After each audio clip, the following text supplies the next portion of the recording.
Jewellery ಶಾಪ್ನಲ್ಲಿ ಸಿನಿಮೆಯ ರೀತಿಯಲ್ಲಿ ಕಳ್ಳತನ.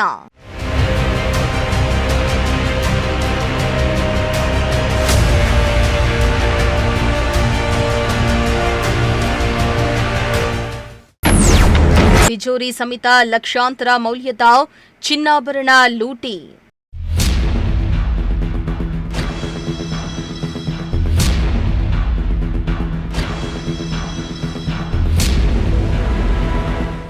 ಇತ್ತೀಚೆಗೆ ರಾಜ್ಯದಲ್ಲಿ ಕಳ್ಳತನ ಪ್ರಕರಣಗಳು ದಿನೇ ದಿನೇ ಹೆಚ್ಚಾಗ್ತಾ ಇದ್ದು, ಕಳ್ಳರು ಕೂಡ ಕಳ್ಳತನಕ್ಕೆ ಹೊಸ ಪ್ಲಾನ್ ಮಾಡ್ತಿದ್ದಾರೆ. ಇದೀಗ ಹಾವೇರಿ ಜಿಲ್ಲೆಯ ಹಾನಗಲ್ ತಾಲೂಕಿನ ಚೀಕಾನ್ಶಿ ಹೊಸೂರು ಗ್ರಾಮದಲ್ಲಿ ಖತರ್ನಾಕ್ ಕಳ್ಳರ ತಂಡವೊಂದು ಜ್ಯುವೆಲರಿ ಶಾಪ್ನಲ್ಲಿದ್ದ ಲಾಕರ್ ಅನ್ನೇ ಹೊತ್ತೊಯ್ದಿರುವ ಘಟನೆ ಬೆಳಕಿಗೆ ಬಂದಿದೆ.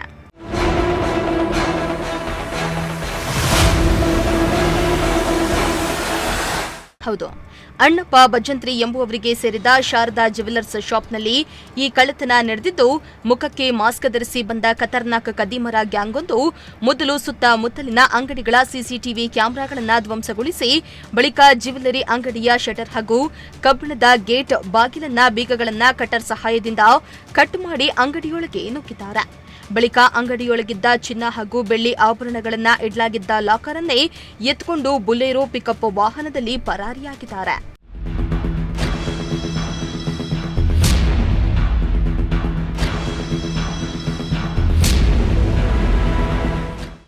ಇನ್ನು ಕಳ್ಳತನ ಮಾಡಲು ಕದೀಮರು ಪಕ್ಕದ ಕಿರಾಣಿ ಅಂಗಡಿಯ ವಿದ್ಯುತ್ ಮೀಟರ್ನಿಂದ ಕನೆಕ್ಷನ್ ತೆಗೆದುಕೊಂಡು ಕಟರ್ ಯಂತ್ರ ಬಳಸಿದ್ದು, ಲಾಕರ್ನಲ್ಲಿ ಸುಮಾರು 219 ಗ್ರಾಂ ಚಿನ್ನ ಹಾಗೂ 19 ಕೆಜಿ 25 ಗ್ರಾಂ ಬೆಳ್ಳಿ ಸೇರಿ ಒಟ್ಟು 42,82,000 ರೂಪಾಯಿ ಮೌಲ್ಯದ ಆಭರಣಗಳಿತ್ತು ಎನ್ನಲಾಗ್ತಾ ಇದೆ.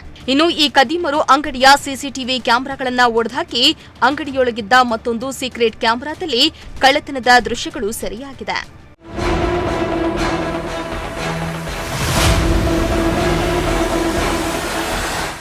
ಸದ್ಯ ವಿಷಯ ತಿಳಿಯುತ್ತಿದ್ದಂತೆ ಸ್ಥಳಕ್ಕೆ ಜಿಲ್ಲಾ ಪೊಲೀಸ್ ವರಿಷ್ಠಾಧಿಕಾರಿ ಯಶೋಧ ವಂಟಗೋಡಿ, ಹೆಚ್ಚುವರಿ ಪೊಲೀಸ್ ಉಪಾಧೀಕ್ಷಕ ಎಲ್ವೈ ಶಿರಕೋಳ, ಶಿಗ್ಗಾವಿ ಡಿವೈಎಸ್ಪಿ ಸೇರಿದಂತೆ ಬೆರಳಚ್ಚು ತಜ್ಞರು ಹಾಗೂ ಶ್ವಾನದಳ ತಂಡ ಭೇಟಿಯನ್ನ ನೀಡಿ ಪರಿಶೀಲನೆಯನ್ನ ನಡೆಸಿದೆ. ಸದ್ಯ ಪ್ರಕರಣ ದಾಖಲಿಸಿಕೊಂಡಿರುವ ಪೊಲೀಸರು ಕದೀಮರಿಗಾಗಿ ಬಲೆ ಬೀಸಿದ್ದಾರೆ. ಲೋಕೇಶ್, ಪ್ರಜಾಶಕ್ತಿ ಟಿವಿ, ಹಾವೇರಿ.